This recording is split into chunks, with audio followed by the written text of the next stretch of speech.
저와 서연이는 약 7년 전 처음 만났고 금방 둘도 없는 단짝이 되었습니다. 우리 둘 다 경상도 지역의 보수적인 가정에서 자랐으며 신앙심 깊은 부모님 밑에서 신의와 정직을 무엇보다 중요한 가치로 배우며 컸습니다. 일요일이면 늘 교회에 갔고 미래에 대한 희망찬 대화를 나누곤 했죠. 저는 유망한 엔지니어로 자리를 잡았고 서연이는 판교의 유명 IT 기업에서 회계 소프트웨어 영업직으로 능력을 발휘하고 있었습니다. 결혼 전 저희 부모님께서는 제가 대학을 졸업할 때 서울의 방 3개짜리 아파트를 선물로 주셨습니다. 부유하셨던 부모님께서는 사후에 재산을 물려주기보다는 자식들이 살아있을 때 성공의 기반을 마련해 주길 원하셨습니다. 부모님은 베푸는 삶에서 기쁨을 찾으셨죠. 서연이와 저는 5년 전 결혼 서약을 맺었고 그 후로 줄곧 끝나지 않는 신혼여행을 즐기는 것 같았습니다. 우리는 일주일에 최소 4번은 뜨거운 밤을 보낼 정도로 금슬이 좋았습니다. 친구들은 우리를 천생연분이라 부르며 우리의 친밀함을 부러워했습니다. 예쁜 쌍둥이 딸들이 태어나면서 우리의 행복은 배가 되었습니다.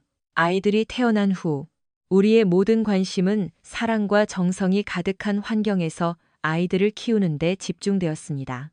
누군가는 우리의 삶이 따분하다고 할지 모르지만 우리는 평일 저녁엔 집에서 함께 식사하고 금요일과 토요일 밤엔 외식을, 일요일엔 교회에 가는 평온한 일상을 보냈습니다. 또래들과 달리 사교 모임에 열중하거나 유행을 쫓지도 않았죠. 서연이는 직장에서도 집에서도 늘 단정한 옷차림을 유지했고 오직 침실에서만 저에게 매혹적인 모습을 보여주었습니다. 신뢰와 투명함으로 쌓아올린 우리 결혼 생활의 토대는 견고해 보였습니다. 서연이는 본래 정이 많고 다정한 성격이라 손을 잡거나 입을 맞추고 안아주는 등 애정 표현이 풍부했습니다. 저는 그녀의 그런 모습을 깊이 사랑했습니다. 쌍둥이를 키우는 것이 쉽지는 않았지만 아이들과 함께하는 매 순간이 소중했습니다. 육아로 인해 서연이가 스트레스를 받을 때면 저는 기꺼이 그녀의 든든한 조력자가 되어주었습니다. 우리는 효과적인 대화를 통해 문제를 즉시 해결해 나갔고 두 딸과 함께하는 삶은 순조롭기만 했습니다. 그러던 어느 날 연례 박람회를 일주일 앞두고 서연이는 갑작스러운 통보를 받았습니다. 동료들이 바이러스성 질환으로 대거 결근하는 바람에 서연이가 박람회에 강제로 참여하게 된 것입니다. 서연이는 거절하려 애썼지만 비상 상황이라 어쩔 수 없었습니다. 그녀는 우리 곁을 3일이나 떠나야 한다는 사실에 무척 미안해하며 상사에게까지 연락해 보았지만 소용없었다고 털어놓았습니다. 그녀는 가족과 떨어져 있는 것이 정말 싫다고 말했습니다. 저는 며칠 정도는 괜찮으니 걱정 말라고 그녀를 안심시켰습니다. 저는 서연이의 짐 가방을 챙겨주고 회사에서 보내준 의전 차량까지 배웅했습니다. 우리 결혼 생활은 늘 신뢰와 투명함 위에 세워졌기에 그녀가 불충실하거나 사랑이 식었다는 징후는 추호도 없었습니다. 우리는 모든 것을 공유했고 특히 아이들 문제에 있어서는 완벽한 팀이었습니다. 박람회 둘째 날 밤, 저는 동료이자 친구인 진우에게서 메시지를 받았습니다. 그는 당시 서울에서 열린 사이버 보안 컨퍼런스에 참석 중이었습니다. 진우는 서연이가 박람회장에 있는 것을 보았다며 저도 보안 컨퍼런스에 왔는지 물었습니다. 그는 서연이가 참석 중인 행사에 대해 궁금해하는 눈치였고 저는 장소가 서울이라는 것만 확인해 주었습니다. 그런데 진우의 다음 메시지들은 묘한 뉘앙스를 풍겼습니다. 그가 보내온 메시지에는 사진 2장과 영상 하나가 들어 있었습니다. 저는 그것을 확인하고 공포로 얼어붙었습니다. 첫 번째 사진 속 안에는 제가 한 번도 본 적 없는 차림이었습니다. 가슴선이 깊게 파이고 몸매가 훤히 드러나는 아주 짧은 원피스에 하이힐을 신고 있었습니다. 화장법과 헤어스타일도 평소와는 완전히 달랐습니다. 눈부시게 화려하고 관능적인 모습이었습니다. 처음엔 너무 비현실적이라 서연이를 닮은 다른 사람일 거라 생각하며 웃어넘기려 했습니다. 서연이도 언젠가 저렇게 입어주면 좋겠네라고 생각한 찰나 다음 사진이 나타났습니다. 아내가 직장 상사인 박상훈 옆에 밀착해 앉아 있는 클로즈업 사진이었습니다. 저는 숨도 쉬지 못한 채 굳어버렸습니다. 곧이어 세 번째 사진이 떴습니다. 그녀가 상훈의 눈을 바라보며 환하게 미소 짓는 모습이었습니다. 가슴이 찢어지는 것 같았지만 분명 합당한 이유가 있을 거라고 애써 스스로를 다독였습니다. 하지만 마지막 영상은 제 모든 희망을 박살냈습니다. 서연이가 상훈의 목을 감싸 안고 입을 맞추고 있었고 그의 손은 서연이의 가슴 위에 놓여 있었습니다. 그 순간 제 머릿속은 폭발할 것 같았고 세상이 무너져 내리는 기분이었습니다. 고통 섞인 눈물이 뺨을 타고 흘렀고 심장은 터질 듯 뛰었으며 구역질이 밀려왔습니다. 진우에게서 다시 메시지가 왔습니다. 야, 괜찮냐? 내가 어떻게 도와줄까? 지금 거기로 갈까? 저는 떨리는 손으로 답했습니다. 아니, 일단 내가 전화를 걸어서 확인해 볼게.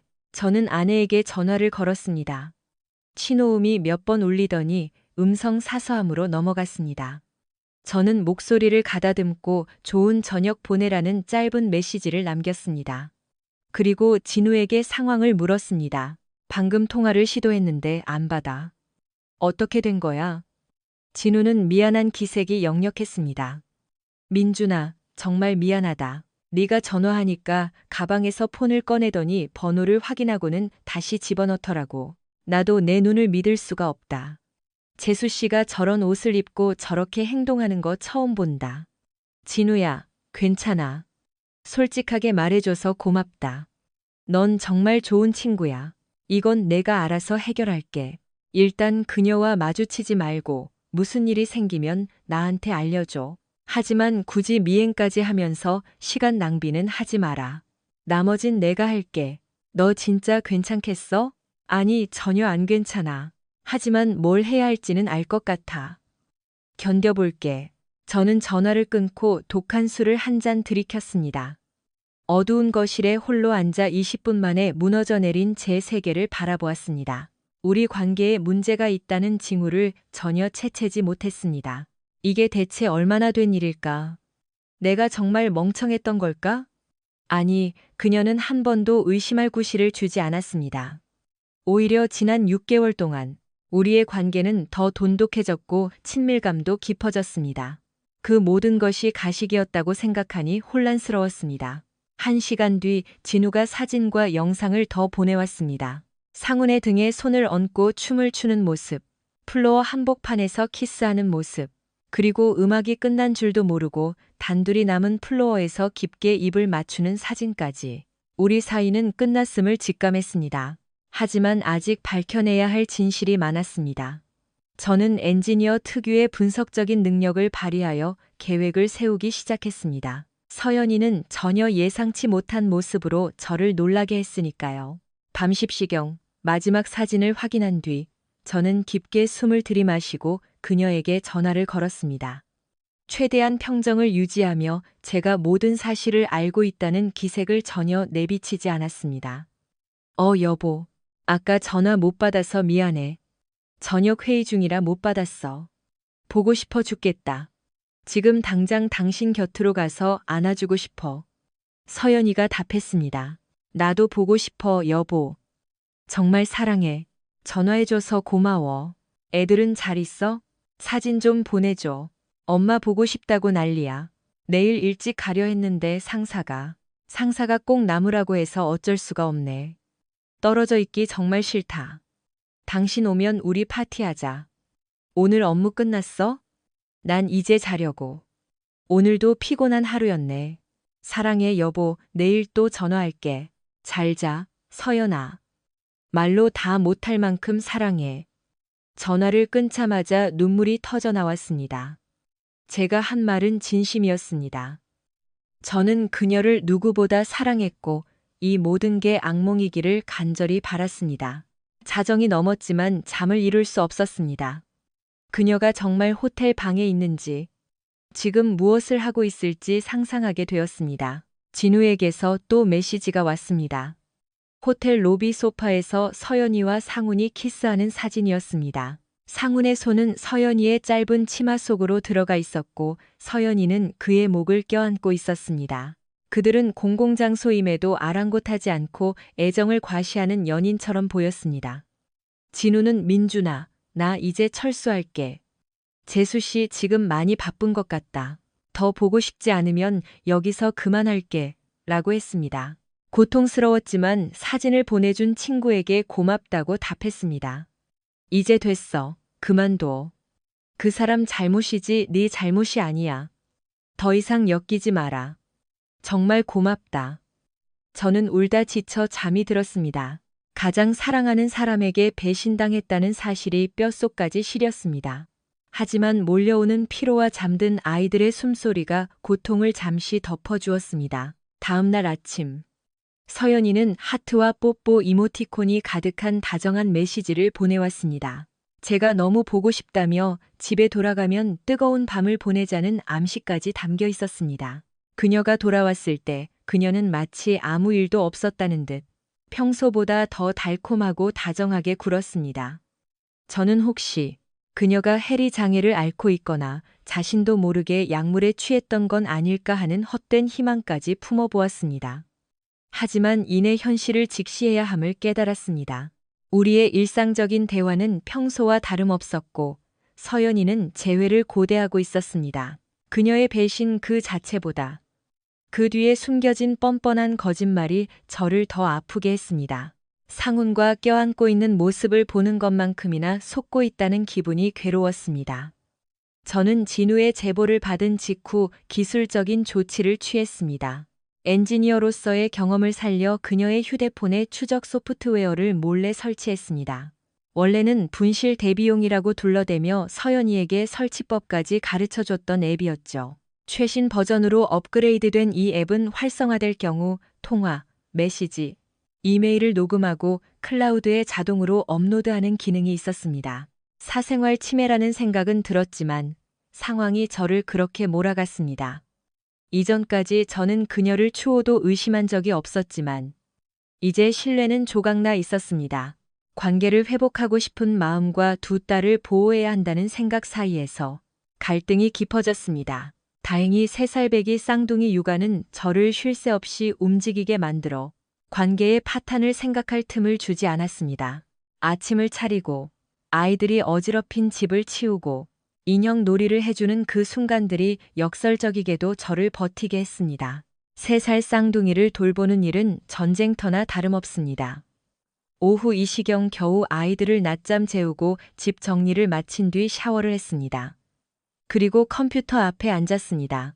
서연이는 퇴근 후 5시에 전화를 하겠다는 다정한 메시지를 6통이나 보내왔습니다. 저는 클라우드 계정에 접속해 추적 앱이 기록한 내용들을 살피기 시작했습니다. 상훈과 주고받은 메시지를 읽는 순간 저는 얼어붙고 말았습니다. 어제 정말 최고였어, 자기야. 오늘 밤이 너무 기다려져. 고마워 야옹아, 나도 좋았어. 퇴근하고 저녁 먹기 전에 자기 방으로 가도 될까? 당연하지. 남편한테 전화부터 하고 5시 15분에 갈게. 남편이 의심하네. 전혀. 나 사랑하는 줄 알아. 6개월 넘게 감쪽같이 속고 있는데 뭘. 걱정 마. 분노가 치밀어 올라 더 이상 읽을 수가 없었습니다. 야옹이? 그건 침대 위에서 제가 그녀를 부르던 애칭이었습니다. 그녀가 상훈에게도 똑같은 애칭으로 불리고 있었다니. 내가 정말 이 정도로 눈치가 없었던 걸까? 자괴감이 몰려왔습니다.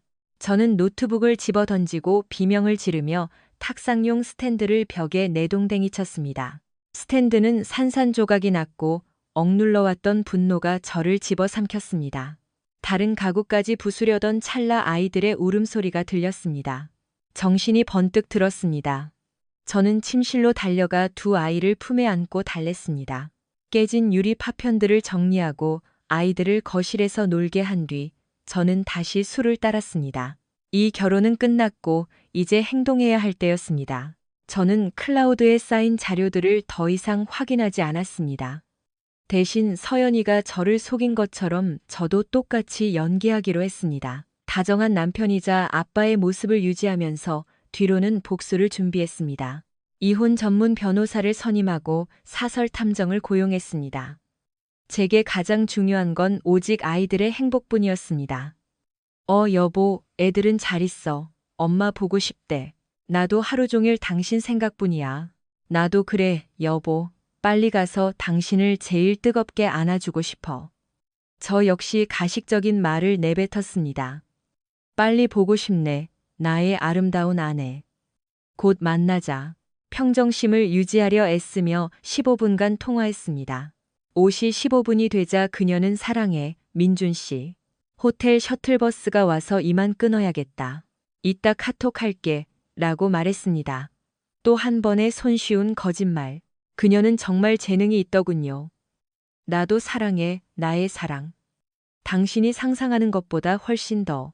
배신으로 인한 고통은 이제 경멸과 분노, 그리고 복수심으로 바뀌었습니다. 그녀의 거짓을 폭로하고 응분의 대가를 치르게 하겠다고 다짐했습니다. 진심으로 사랑했기에 배신감은 더욱 컸습니다. 공항으로 마중 나간 저에게 그녀는 약속대로 입을 맞췄습니다. 그녀는 뛰어난 배우이거나 혹은 정말로 저를 아끼긴 했던 걸까요? 상훈과의 관계는 그저 육체적인 쾌락이었을까요? 그녀의 행동은 여전히 미스터리했습니다. 그날 밤 그녀는 아이들과 즐겁게 시간을 보냈습니다. 침대 위에서도 그녀는 무척이나 다정했습니다. 박람회 기간 동안 저와 아이들이 얼마나 보고 싶었는지 하소연하며 제 곁을 파고들었습니다. 오직 저와 이렇게 침대에 누워있고 싶었다면서요. 그녀는 너무나 부드럽고 사랑스러웠습니다. 박람회장에서 본 그 여자와 같은 사람이라고는 믿기지 않았죠. 저도 그녀의 손길을 거부하지 않았습니다. 한때는 이 순간이 진실이기를, 그저 나쁜 꿈이기를 간절히 바랐으니까요. 하지만 이 연극이 곧 끝날 것임을 알고 있었습니다. 저는 모든 사실을 숨긴 채 매일 밤 그녀를 안아주었습니다. 겉보기엔 완벽한 부부였고 주변에 부러움을 샀습니다. 이 연극은 3개월 동안 계속되었습니다. 그동안 저는 그녀의 외도 증거를 더 찾아보려 했지만 집에서는 아무 흔적도 없었습니다. 정시 퇴근했고 수상한 연락도 없었죠. 저는 혹시나 이 모든 게 오해였길 바라는 마음까지 들었습니다. 그러던 중 사설 탐정 박 조사관에게 연락이 왔습니다. 저는 시내 사무실로 그를 찾아갔습니다. 오랜만입니다, 민준 씨. 네, 조사관님. 좋은 소식을 드리고 싶지만 유감스럽게도 그렇지 못하네요. 조사 결과를 확인하시겠습니까? 저는 깊은 한숨을 내쉬며 고개를 멋덕였습니다. 속으로는 여전히 기적이 일어나길 바랐죠. 하지만 서연이와 상훈의 관계는 제가 아는 것보다 훨씬 심각했습니다. 박 조사관은 두꺼운 가죽 폴더를 내밀었습니다. 그 안에는 메시지, 통화 녹취, 영상, 사진들이 일목요연하게 정리되어 있었습니다. 조사관님, 제가 지난 3개월간 그녀를 지켜봤지만 전혀 이상한 점이 없었습니다. 완벽한 아내였는데 이게 다 어떻게 된 일이죠? 진실은 가혹했습니다. 저는 메시지들을 읽는 고통을 피하려 클라우드 접속을 멀리해왔지만 이제 더 이상 피할 곳이 없었습니다. 75페이지에 달하는 메시지, 25페이지의 이메일, 그리고 호텔을 드나드는 모습이 찍힌 75페이지의 사진들. 그 외에도 82건의 영상 통화 기록과 50페이지의 통화 녹취록이 있었습니다. 서연이와 상우는 지난 3개월 동안 일주일에 4번이나 모텔에 갔고 한 번에 2시간씩 머물렀습니다. 그런데 충격적인 사실이 더 있었습니다. 지난달부터는 다른 남자도 합류했다는 것이었습니다. 이 사람 누군지 아시겠습니까? 세상에. 강 회장님 아니에요? 우리 회사의 거래처이자 대기업 회장인 강태석이었습니다. 서연이가 직장 상사인 상훈뿐만 아니라 대기업 회장과도 엮여 있다니요. 박 조사관은 유감이라며 영상을 하나 보여주었습니다. 발콘이라는 제목의 영상 속에서 서연이는 상훈과 관계를 맺고 있었습니다. 그들은 자신들이 촬영되고 있다는 사실을 전혀 모르는 듯 했습니다. 고해상도 카메라에 잡힌 그들의 얼굴과 신음소리는 너무나 선명했습니다. 80인치 대형 화면에 비친 아내의 배신을 보며 저는 구역질이나 방을 뛰쳐나갔습니다. 몇 분 뒤 간신히 진정한 저는 다시 돌아와 조사를 계속해달라고 했습니다. 발코니 영상은 더욱 충격적이었습니다. 서연이는 강 회장과 상훈, 두 남자와 동시에 함께하고 있었습니다. 이 영상들은 공공장소에 노출된 곳에서 촬영되었기에 법적 증거로 충분히 사용 가능했습니다. 저는 멍하니 앉아 이 모든 게 거대한 착각이길 빌었습니다. 조사 결과 상우는 10년차 유부남의 내 아이의 아빠였고 강 회장 역시 25년차 유부남의 성성인 자녀가 셋이나 있었습니다. 상훈이 강 회장의 성적 취향을 만족시키기 위해 서연이를 소개한 것으로 드러났습니다. 이 지옥 같은 진실이 담긴 USB를 들고 변호사를 만났습니다. 변호사는 이토록 방대한 증거는 처음 본다며 경악했습니다. 서연이는 집에서는 완벽한 아내 연기를 계속하고 있었죠. 변호사는 여러 법적 대응 방안을 제시했고, 저는 즉시 이혼 소송을 제기해달라고 요청했습니다. 사무실을 나오며 형용할 수 없는 허탈함이 밀려왔습니다. 이미 마음은 정해졌지만, 눈으로 확인한 진실은 마지막 남은 일말의 희망까지 앗아갔습니다. 그날 밤, 집으로 돌아온 저는 그녀가 대체 어떤 괴물인지 혼란스러웠습니다. 아이들을 재우고 난 뒤 넷플릭스에서 언페이스풀이라는 불륜 테마의 영화를 골랐습니다. 이거 재밌다는데 같이 보자. 저는 아무렇지 않게 재생 버튼을 눌렀습니다. 영화를 보며 저는 넌지시 우리 사무실 여직원이 저에게 관심을 보인다는 이야기를 꺼냈습니다. 자기는 내가 다른 여자랑 있는 거 상상이나 돼? 제가 웃으며 묻자 서연이가 정색하며 답했습니다. 진짜야? 누구야? 자기가 딴 생각만 해도 난 바로 떠날 거야. 알았어. 난 자기뿐이야. 그녀는 제 농담에도 엄격한 태도를 유지하며 어떤 거짓말도 용납하지 않겠다고 강조했습니다. 자기가 저지른 짓을 생각하면 정말 기가 막힐 노릇이었습니다. 민준 씨, 왜 진작 말 안 했어? 이름이 뭔데? 진정해. 그냥 어린 신입사원이야. 내가 아예 무시하고 있어. 자기는 어때? 회사에서 제일 예쁜데 대시하는 남자 없어? 당연히 없지. 다들 유부녀인 거 알고 내가 당신밖에 모르는 거 아니까. 그럼 우린 서로밖에 없는 거네. 그녀는 연기자로서 완벽했습니다. 상황이 진정되자 그녀는 제 어깨에 기댔고 저는 드디어 때가 왔음을 느꼈습니다. 휴대폰을 꺼내 상훈과 서연이가 춤추며 엉덩이를 움켜쥐고 키스하는 사진을 띄웠습니다. 서연이는 제가 영화를 안 보고 휴대폰을 보자 의아해했습니다. 민준 씨, 뭐해? 영화 안 봐? 영화보다 더 진짜 같은 걸 보고 있어서. 그게 무슨 소리야? 저는 영화를 멈추고 사진을 보여주었습니다. 서연이는 굳어버렸고 입술을 달싹였지만 아무 말도 나오지 않았습니다.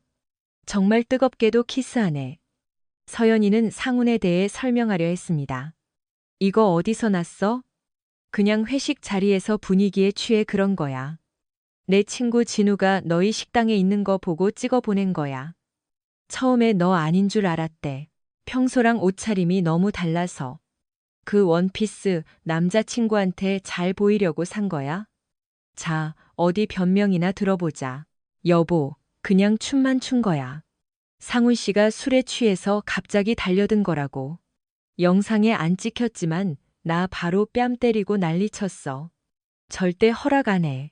이 옷도 거래처 미팅 때 잘 보이려고 산 건데 이렇게 야한 줄 몰랐어. 정말 미안해. 그녀의 목소리가 떨리는 게 느껴졌습니다. 저는 그래, 그놈이 다시는 안 그러겠지. 라며 영화를 계속 틀었습니다. 서연이는 좌불안석이었습니다. 몇 분 뒤, 저는 로비 소파에서 둘이 손을 잡고 있는 영상을 틀었습니다. 서연이는 공포에 질린 눈으로 저를 쳐다봤습니다. 이게 다 뭐야? 그날 밤 기억나? 나한테 피곤해서 일찍 자겠다고 전화했던 밤. 응, 그녀가 속삭였습니다.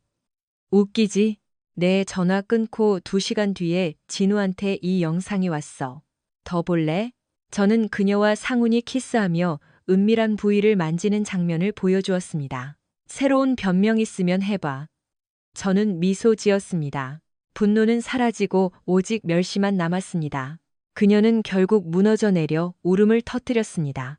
민준 씨, 미안해. 상훈 씨가 갑자기 불러내서 상담할 게 있다고 해서 나갔던 거야. 술을 좀 마셔서 기억이 잘 안 나지만 정말 그 뒤로는 아무 일도 없었어. 호텔 방에도 혼자 올라갔어. 내가 널 믿어야 한다는 게 가장 큰 비극이야, 야옹아. 제가 강조해서 부르자 그녀의 어깨가 떨렸습니다. 난 널 항상 믿었어. 그런데 넌 지난 20분 동안 나한테 2번이나 거짓말을 했지. 내가 혼자 집에서 애들 보는 동안 네가 상사랑 그러고 다닌 걸 알았을 때 내 기분이 어땠을 것 같아? 사랑해, 민준 씨. 3개월 전 일이야. 왜 진작 말 안 했어? 상훈이랑 잤니? 그놈 사랑해. 저는 그녀의 파멸을 즐기며 몰아붙였습니다. 민준 씨, 제발. 사랑한다는 말. 지겹게 들었겠지만 난 당신뿐이야. 그건 그냥 사고였어. 그렉이 뭘 봤는지 모르겠지만 내 말 믿어줘. 알았어, 울지 마. 믿을게. 근데 그 옷이랑 화장은 뭐야? 나한텐 한 번도 안 보여줬잖아. 그놈 때문이지? 그놈 사랑하니?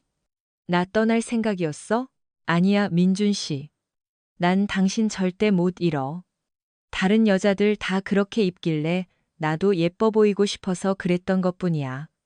나도 내가 왜 그랬는지 모르겠어. 불안해서 그랬나 봐. 알았어. 근데 왜 상훈이랑 있었던 일 말 안 했어?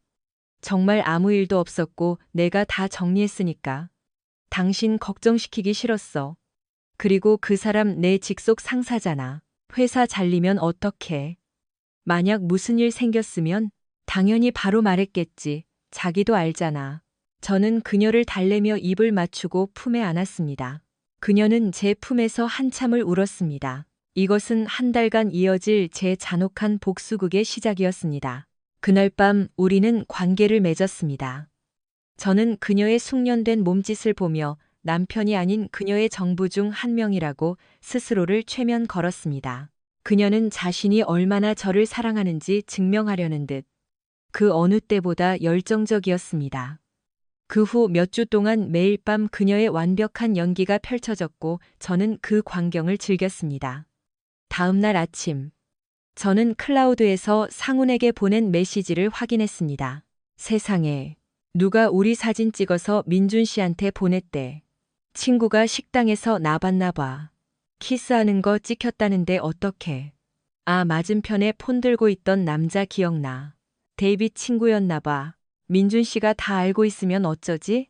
일단 아무 일 없었다고 설득했어. 당신 방에서 자고 간 건 꿈에도 모를걸. 술 때문이라고 하니까 넘어가더라. 민준 씨는 단순해서 몇 번 안아주면 다 풀려. 내일 일시 평소 보던 데서 봐. 보고 싶어, 자기야. 나도 사랑해, 야옹아. 이것이 마지막 메시지였습니다. 제가 세상에서 제일 가는 바보가 된 기분이었지만 복수가 주는 쾌감 또한 컸기에 저는 결연히 나아갔습니다. 서연이의 이중 생활을 관찰하는 것은 묘한 재미가 있었습니다. 저는 조용히 그녀가 얼마나 더 많은 거짓말을 쌓아 올리는지 지켜보았습니다. 우선 재산부터 정리했습니다. 계좌를 폐쇄하고 자금을 옮겼습니다. 주 카드의 한도는 200만 원으로 줄여 피해를 최소화했습니다. 서연이는 아무것도 모른 채 평소처럼 지냈습니다. 아파트는 결혼 전 제 명의였기에 그녀를 내쫓는데 아무런 법적 문제가 없음을 변호사를 통해 확인했습니다. 그리고 저는 폭로 이메일을 작성했습니다. 영상과 사진, 메시지 캡처본을 그녀의 모든 지인과 가족, 직장 동료들에게 보낼 준비를 마쳤습니다. 또한 강 회장과 상훈의 아내들에게도 똑같은 자료를 보냈습니다. 그들도 이 고통을 나눠야 마땅하니까요. 저는 변호사를 통해 상훈과 강 회장에게 민사소송을 제기했습니다. 유명 기업의 회장이 연루된 사건이라 변호사도 무척 흥분해 있었습니다. 우리는 거액의 합의금을 요구할 계획이었습니다.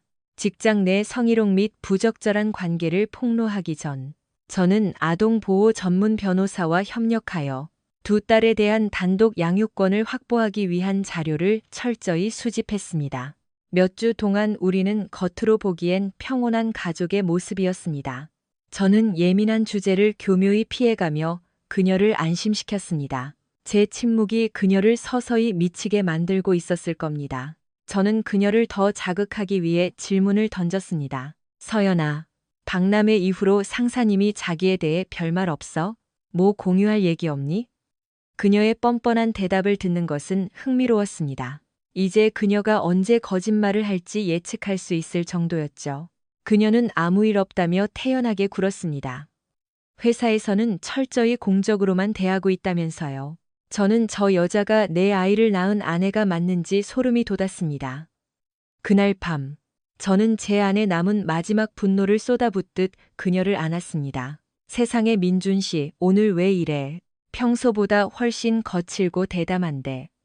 나 너무 좋아. 저는 속으로 비웃었습니다. 이것이 우리의 마지막 밤이 될 것임을 직감했죠. 저는 이혼할 아내에게서 가져올 수 있는 모든 것을 가져오기로 마음먹었습니다. 다음 날 오후, 법원 집행관이 트라이콤 인터내셔널 사무실로 들이닥쳐 강 회장을 찾았습니다. 강 회장님, 소장 전달하러 왔습니다.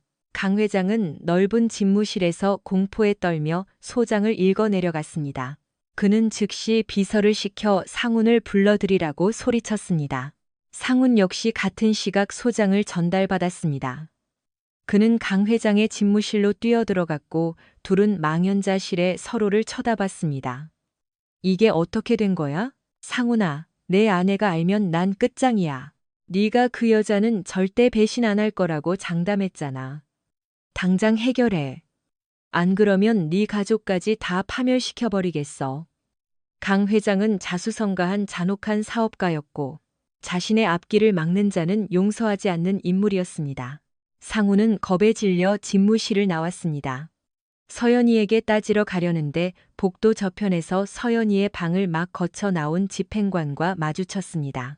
서연이의 방으로 들이닥치니 그녀는 책상에 앉아 넋이 나간 채 울고 있었습니다.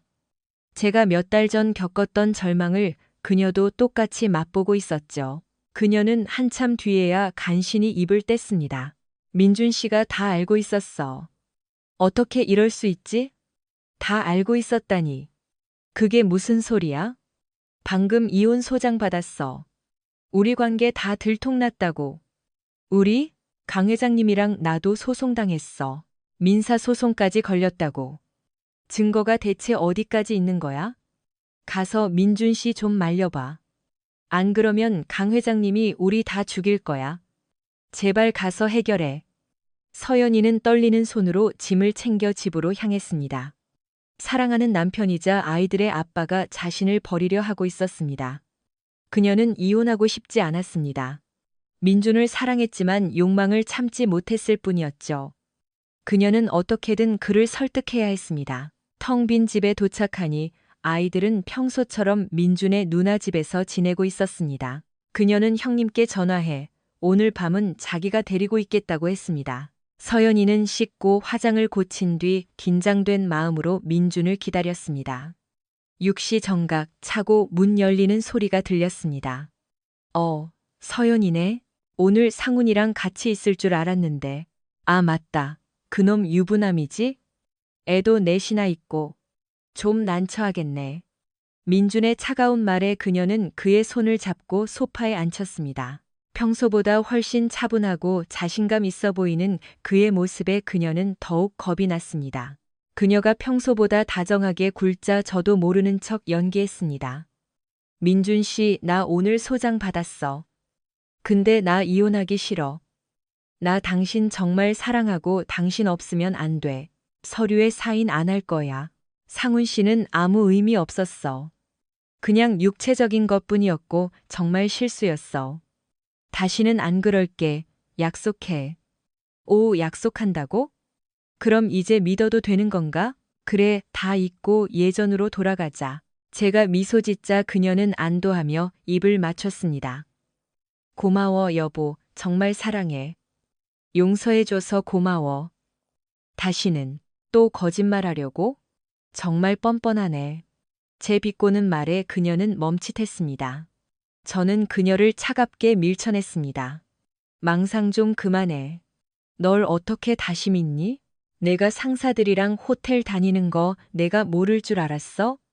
우리 아이들한테 무슨 짓을 하고 있는지 생각은 해봤어? 난 이제 못 참아. 강 회장이랑 상훈이한테 가서 빌어봐. 그놈들도 인생 끝났으니까. 내가 그놈들 가정도 박살내고 경제적으로도 파멸시켜 줄 거거든. 네가 나한테 한 집 그대로 돌려줄 거야. 서연이는 한 번도 본 적 없는 제 분노에 압도되어 바닥에 무릎을 꿇고 제 다리를 붙잡으며 울부짖었습니다. 하지만 저는 냉정했습니다. 그녀를 소파에 앉히고 차갑게 말했습니다. 짐 싸서 친정으로 가. 변호사 구하고 나중에 만나서 얘기하자. 그 전까지 강 회장이랑 상훈이는 멀리하는 게 좋을 거야. 일이 아주 재밌게 돌아갈 테니까. 그날 밤 친정으로 쫓겨난 그녀는 상훈에게 전화해 상황을 전했습니다. 상훈은 강 회장과 삼자 통화를 시도했습니다. 회장님, 들으셨어요? 민준 씨가 다 알고 있습니다. 저를 집에서 쫓아냈어요. 강 회장이 비명을 질렀습니다. 이 멍청한 놈들. 대체 일을 어떻게 처리한 거야? 내 가족이 알면 내 놈들부터 죽여버릴 줄 알아. 어떻게든 막아. 서연이는 통곡했습니다. 그 사람 이제 내 말 안 들어요. 전화도 문자도 안 받아요. 강 회장이 명령했습니다. 상훈이 내가 민준 씨 불러내. 시끄러운 술집 같은 데서 만나자고 해. 서연이 너도 거기 나와서 무릎 꿇고 소송 취하해달라고 빌어. 안 그러면 내 방식대로 처리할 테니까. 다음 날 저녁 6시 강남의 한 라운지바에서 만남이 이루어졌습니다. 저는 이미 박 조사관과 함께 도청 및 촬영 장비를 세팅해둔 상태였습니다. 6시 15분, 제가 도착하자 셋은 초조하게 저를 기다리고 있었습니다. 서연아, 내 동료들이랑 같이 있는 거 보니 내 충성심이 어디 있는지 확실히 알겠네. 자, 무슨 할 말이 있어서 부른 거야. 강 회장이 입을 뗐습니다. 민준 씨, 내가 강태석이요. 영상으로 보던 거랑은 좀 다르군. 회장님도 영상이랑은 참 다르시네요. 실제론 더 추해 보이십니다. 이봐요. 화난 건 이해하지만 비즈니스적으로 얘기합시다. 원하는 게 뭐요? 우리 가족, 내 인생을 망친 대가를 치러야지. 상훈아, 넌 내 아내랑 자면서 죄책감도 없었니? 서연아, 넌 이 사람들 사이에서 대체 뭐 하는 거야? 서연이는 소리 없이 울기만 했습니다. 강 회장이 본론을 꺼냈습니다. 소송 취하하시오. 합의금은 섭섭지 않게 주겠소. 합의금?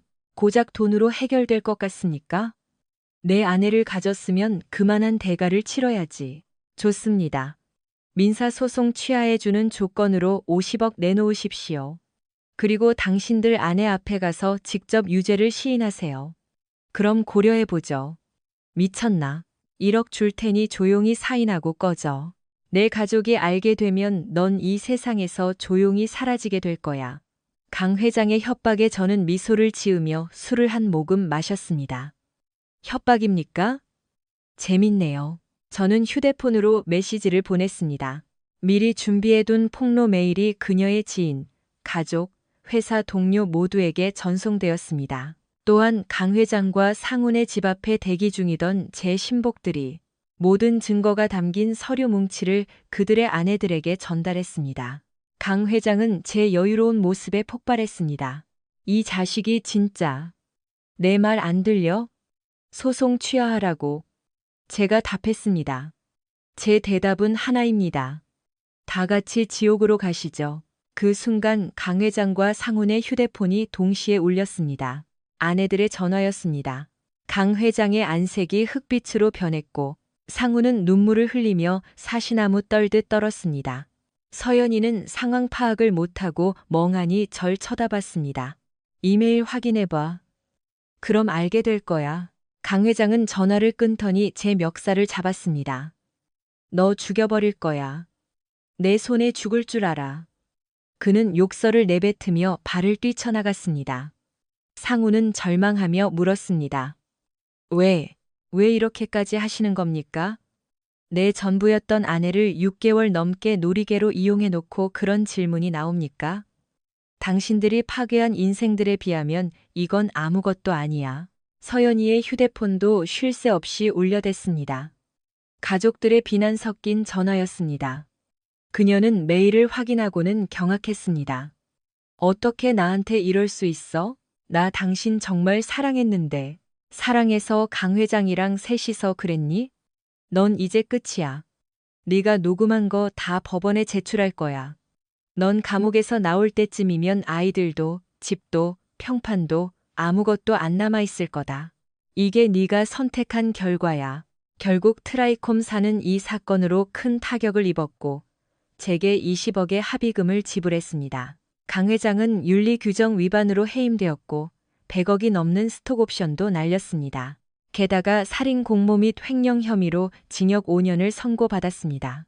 그의 아내는 즉시 이혼 소송을 걸어 그의 재산 대부분을 가져갔습니다. 그는 빈털터리가 되어 감옥에서 나왔습니다.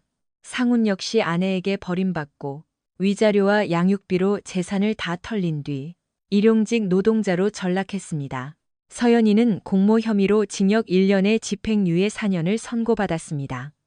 저는 단독 양육권을 가져왔고 그녀는 아이들을 만날 권리도 잃었습니다. 아파트는 제 명의였기에 그녀는 길거리에 나앉았습니다.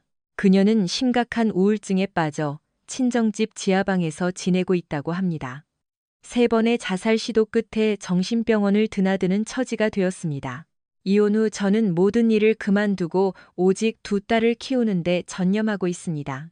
합의금으로 받은 돈 덕분에 경제적 어려움은 없습니다. 아이들은 고모와 할머니의 보살핌 속에 상처를 극복해 나가고 있습니다. 복수는 달콤했지만 제 마음의 상처가 완전히 아문 것은 아닙니다. 아직도 서연이에 대한 사랑과 미움이 교차하곤 합니다. 그녀의 배신과 거짓말을 잇는 데는 수많은 시간이 필요할 것입니다. 하지만 아이들의 웃음소리가 제 외로움을 달래줍니다. 타인에 대한 신뢰를 다시 회복하는 데는 더 오랜 시간이 걸리겠지만 언젠가는 다시 사랑을 꿈꿀 수 있는 날이 오기를 바랍니다. 한 사람의 이기적인 욕망이 얼마나 많은 인생을 망칠 수 있는지 저는 뼈저리게 깨달았습니다. 이제는 오직 저와 아이들의 평온한 미래만을 생각하려 합니다.